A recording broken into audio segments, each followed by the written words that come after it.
অভিনয়ের দক্ষতা টক্ষতা আলাদা জায়গা, আর বিক্রয়যোগ্য পণ্য হয়ে ওঠাটা আলাদা জায়গা। ওর সঙ্গে অভিনয় দক্ষতার কোনো যোগাযোগ নেই। থাকলে কি ইনস্টাগ্রামের এত ফলোয়ার, তাকে দিয়ে অভিনয় করানো হবে, এইসব ধরনের ধারণা তৈরি হতে পারত না। উত্তম কুমার যে ছবিতেই অভিনয় করবেন সেই ছবিতেই যেন উল্টো দিকে বিকাশ রায় থাকে, অমুক অমুক লোক থাকে। কেন? আমাদের সৌমিত্রদা বলেছেন অভিনয়টা ভালো হবে। তখন তো রিহার্সাল হতে পারতো। রিহার্সাল, আমি বিকাশ রায় উল্টো দিকে থাকা মানে আমার অভিনয়টা বেটার হবে। পাল্লা দিয়ে অভিনয় হবে।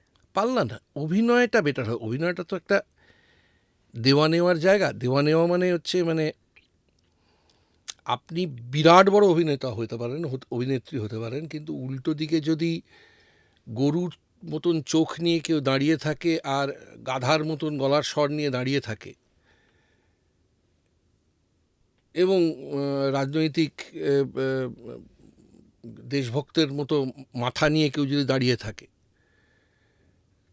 তাহলে আপনি যত বড়ই অভিনেতাই হন না কেন আর যত ভালোই স্ক্রিপ্ট পান না কেন, কিচ্ছু হবে না, কিচ্ছু হবে না। আপনি পারবেন না আপনার 100% দিতে। 100% দেওয়ার প্রশ্নই আসবে না। তো আপনি, সে ফেল করেছে স্কুলে পরীক্ষায় বা কলেজের পরীক্ষায়, আপনার বহু দিনের আশা সে এবার পাশ করবে। এবার আপনি একা একা কতক্ষণ, এই যে একটা একটা স্বপ্নের প্রাসাদ আপনার ভেঙে পড়ছে এবং সামনের লোকটার কিচ্ছু যায় আসে না তাতে, তোমার প্রাসাদ তুমি বানিয়েছো, তাতে আমি কি করব?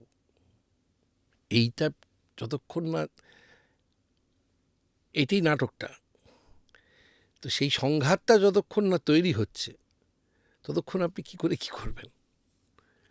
কারণ নাটক তখনই তৈরি হয় যখন একটা সংঘাত তৈরি হয়। সেটা দুটো হ্যাঁয়ের মধ্যে হতে পারে, দুটো নায়ের মধ্যে হতে পারে। দুজনেই না বলছে, কিন্তু দুজনের না বলাটা দু রকমের না, সেখান থেকে একটা সংঘাত হচ্ছে। আর দুজনেই হ্যাঁ বলছে, কিন্তু দুজনে একজন নিমরাজি, একজন পুরো রাজি। কিন্তু এই যে যিনি নিমরাজি তিনি কিছুতেই, ওই সংঘাতটা তৈরি হচ্ছেন, হ্যাঁ কিন্তু এই যে কিন্তুটা রয়ে গেছে, সেটা ওইখানে নাটকটা তো, তা সেই নাটকটাই তৈরি হতে পারছে না। তা আপনি তাহলে কী করবেন? কোথায় যাবেন? একা কতটা টানা যাবে? টানাটানির তো বিষয় নেই, টানা যায় না তো। অভিনয় বিষয়টা একা করা যায় না। হ্যাঁ, কিছু কিছু মানুষ চেষ্টা করেছেন একক অভিনয় করতে। আমি অন্তত সৌভাগ্যবান যে আমি একজন দুজনকে দেখতে পেয়েছি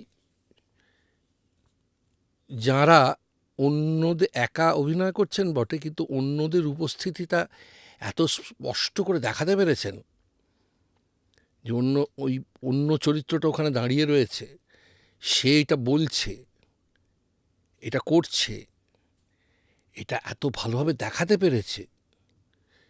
নিজে কিন্তু করেনি গিয়ে, ওই হয় না একবার এদিকে একবার এদিকে ফিরে ফিরে এসব করে টরে, এসব না করেই আপনি উল্টো দিকের উত্তরটা জানেন না কি আসছে।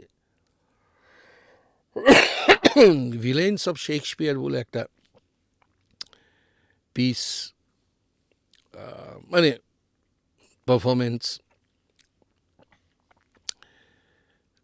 অভিনয় করতে এসেছিলেন ইংল্যান্ড থেকে। একটা চেয়ার আর একটা ছড়ি আর একটা টুপি, আর কিচ্ছু নেই। আমার মনে হয়েছে যে এটা যেন 7 দিন ধরে হয়, তাহলে প্রত্যেক দিনই এসে একটা করে অংশ শিখব।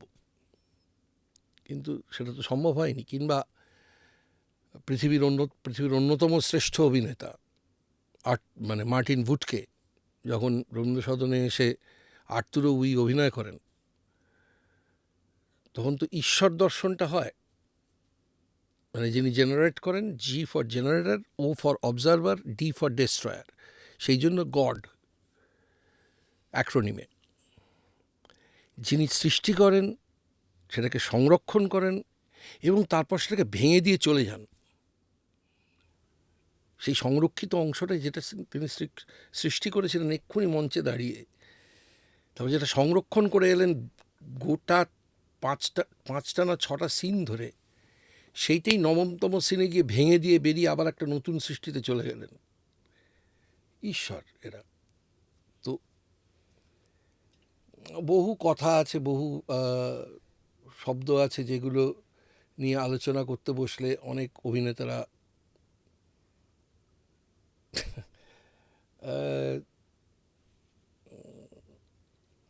আমি আরেকজন অভিনেতা, আরেকজন, 3জন মিলে এটা অনেকটা কি জানেন তো, এটা হচ্ছে টম ক্রুজ অস্কার পেয়েছেন এবং তিনি ওই অস্কারের পর তো একটা পার্টি হয়, সেই পার্টিতে ওকে জিজ্ঞাসা করছে, তারা টম ক্রুজকে জিজ্ঞেস করছে যে কেমন লাগছে, ফুলফিলড লাগছে কি। তখন বললো অভিনেতা বা যে কোনো মানুষের কাছে ফুলফিলমেন্টটা কী সেটা তো পার্সপেক্টিভের উপর ডিপেন্ড করে। শুমাখারের কাছে যেটা ফুলফিলমেন্ট, সেটা তো মেসির কাছে ফুলফিলমেন্ট নয়। এক একজনের ক্ষেত্রে এক এক রকম। তো পার্সপেক্টিভ আলাদা হয়ে যায়। তো উনি বলেন ওই যে দেখছেন 4জন বসে গল্প করছে, Meryl Streep, Ian McKellen, Dustin Hoffman আর কি বলে অ্যাল প্যাচিনো, 4জন মিলে গল্প করছেন, দেখছেন ওই যে চেয়ারে বসে আছে। বলছে হ্যাঁ, কি দেখে আসুন কী নিয়ে গল্প করছে, দেখবেন ওয়ার্ল্ড পলিটিক্স, শিল্প, সাহিত্য, এসব নিয়ে আলোচনা করছে। আমি যাব, পুরো আলোচনাটা নিয়ে যাবে জিন্স, বাড়ির মর্টগেজ, ছেলে মেয়ে কোথায় আছে, তারা কি খাবার দাবার হবে, এইসবে। ওই আলোচনাটা আমার সামনে করবে না, আমার সঙ্গে করবে না, আমাকে সম্মান দেওয়ার জন্য।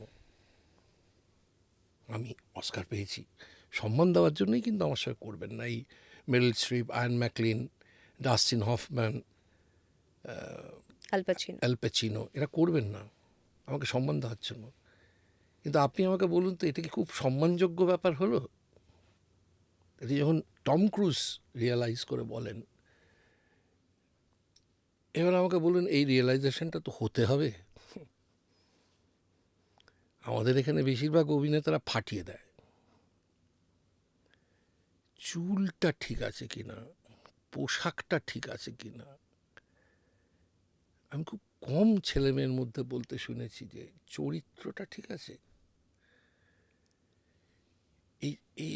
এই চরিত্রটার যা যা ডিমান্ড ছিল, যে পেসে কথা বলবে, যেভাবে তাকাবে, যেভাবে ভাববে, যেভাবে কোনো জিনিসকে নিয়ে ভাববে, আসল সমস্যাটা কিন্তু ওইখান থেকে।